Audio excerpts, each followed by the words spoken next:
Peggy 3.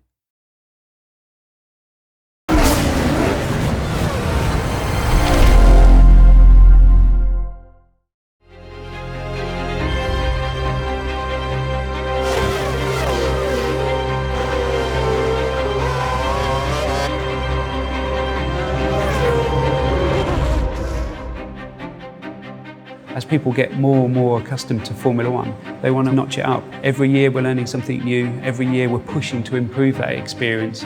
2012 is really responding to what the community has been talking about. Some of the feedback we had suggested that people only picked up F1 and put it in their machines when they had a solid couple of hours to play. So we wanted to come up with some new game modes, some new challenges that people can put on when they haven't got quite so much time to spend. One of the new modes for 2012 is called Champions Mode, with 6 world champions on the grid this year.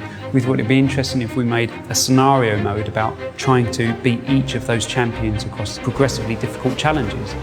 So it's really based around 3, 4, 5 laps of just intense driving. The race is in progress. Can you overtake and defeat this champion driver? This is about trying to replicate that career experience that you had over a number of seasons in our previous games into a kind of condensed format. It's a 10-race season and it's a little bit more sort of arcade-based, so you sort of challenge rival drivers, and if you defeat them a couple of times then you steal their seat and you progress up through the grid. We've spent a lot of time working on new modes, but we also wanted to inject some new ideas into the normal career mode. We've made more of the press clippings and more of the world around Formula One, so you're going to start to see more involvement from team bosses and engineers and key people within the teams themselves. And I think when people have got a nice bit of time and they want a single player experience, you still can't beat that career mode.